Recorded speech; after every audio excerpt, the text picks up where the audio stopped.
యోగి భవ జ్ఞాని భవకు స్వాగతం. అందరికీ ఓం శాంతి. అందరూ బాగుండాలి, అందులో మనం ఉండాలి. ఎందుకంటే ఇక్కడ అవ్యక్తం గురించి చెప్పాల్సి వచ్చింది. అవ్యక్తం అంటే బ్రహ్మబాబాలో శివబాబా వస్తారని అందరికీ తెలుసు. ఇప్పుడు అదే మనం చెప్పుకుంటున్నాం. శివబాబా బ్రహ్మబాబాలు కొంతకాలం వచ్చారు. ఆయన అవ్యక్తం అయిపోయిన తర్వాత, అవ్యక్తం అంటే ఏంటి? శరీరం వదిలిన తర్వాత, అంటే ఏంది? చనిపోయిన తర్వాత బ్రహ్మబాబా అవ్యక్తం అయిన తర్వాత ఆయన ఫరిస్తాగా పైకి వెళ్ళిపోయారు, సూక్ష్మతలోకి వెళ్ళిపోయారు. ఆ తర్వాత రథం ఎవరిలో రావాలా అనే సంశయం అందరిలో ఉండింది. తర్వాత కొన్ని కారణాల వల్ల ఆయన శివ తండ్రి అంటే శివబాబా గుల్జార్ దాదిలోకి వచ్చారు. గుల్జార్ దాది అసలు పేరు శోభ. ఆమె కంటే 360 పిల్లల్లో ఒకరు.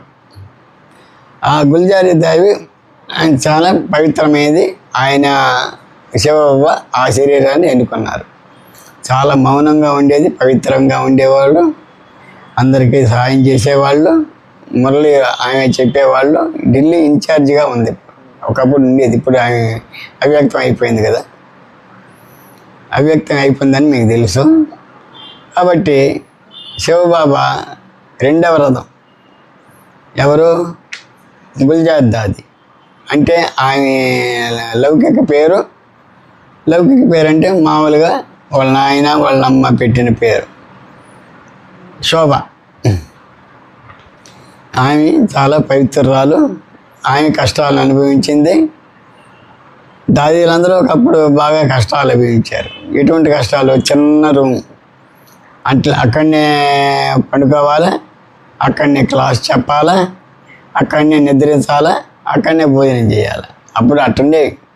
ఇప్పుడు మాత్రం బ్రహ్మబాబా 100 కోట్లు ఇచ్చారు కాబట్టి సంస్థకై మహా బిల్డింగులు వచ్చినాయి. మమ్మల్ని రాజకుమారులుగా చూశారు. మాకు ఆ బిల్డింగ్ చూస్తే మాకు ఆశ్చర్యం కలగదు. ఎట్ట కట్టారు, ఏం చేశారు? ఆ ఇంజనీర్లే మాకు త్రిలోకనాథ్, వైకుంఠనాథ్ అనే బిల్డింగులు పేరు పెట్టారు. ఆయన మాత్రం బ్రహ్మబాబా మాత్రం తన చిన్న కుటీరంలో నివసించేవాళ్ళు. ఆయన నిరాడంబరజీవి, పైగా నారాయణుడు. పిల్లల బాగోగులు చూసేవారు. ఇప్పుడు మనం తింటే పిల్లలకి ఎక్కడ వస్తుంది? కాబట్టి ఆ 100 కోట్లు మాకే ఖర్చు పెట్టేది యజ్ఞంలో.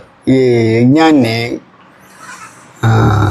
గీతా రుద్రజ్ఞాన యజ్ఞం అంటారు.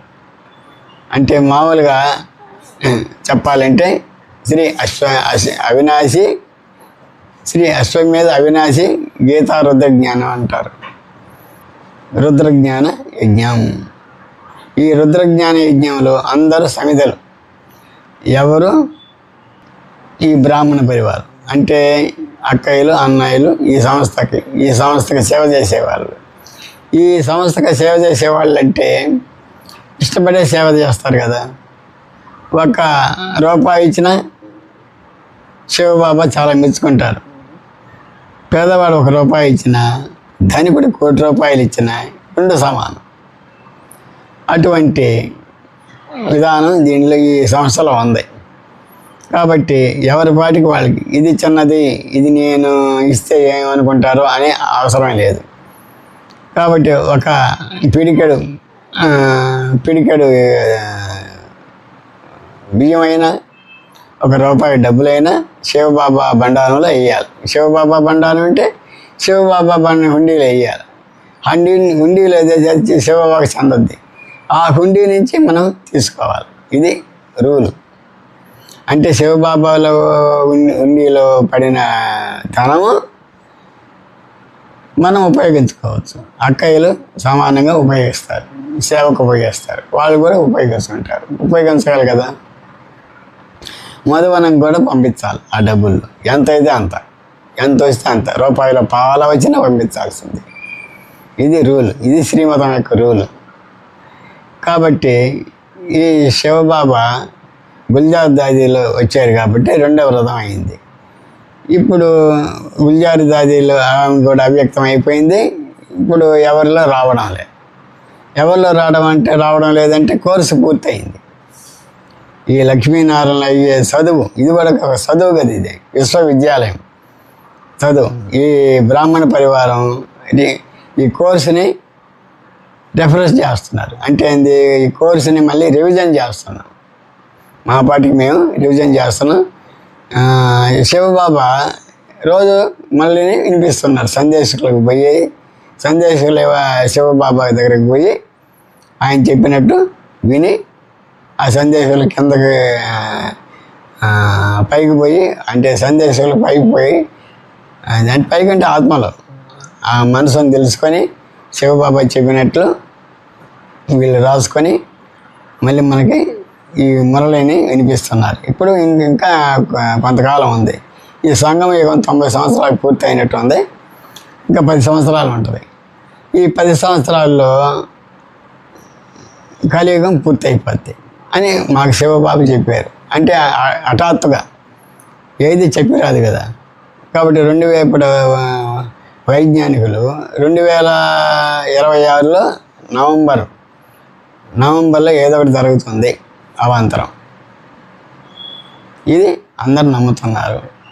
కాబట్టి ఈ అవాంతరానికి ముందే మనం తయారై, అంటే పావనమై, అంటే పరిశుద్ధులై అంటే పెట్టేబేడ సర్దుకొని రెడీగా ఉండాలి. మళ్ళీ పరంధామానికి తీసుకొని పోవడానికి తండ్రే కారణం. ఎవరు తీసుకోపోలేరు.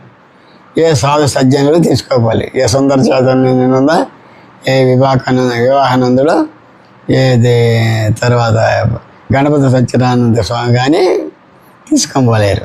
పోతే శివయ్యే పోవాలి. శివయ్యతోనే వెళ్ళాలి మేము. దాన్ని శివపార్వతుల కళ్యాణం అంటారు. ఈ కళ్యాణానికి ఈ శివుడు ముందు వెళితే మేము పార్వతులం.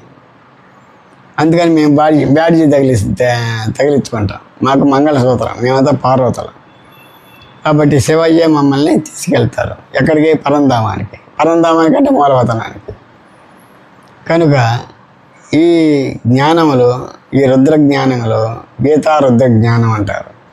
ఈ రుద్ర జ్ఞానులు ఎవరు సమిధులై ఉంటారు వాళ్ళందరికీ మేలు జరుగుతుంది.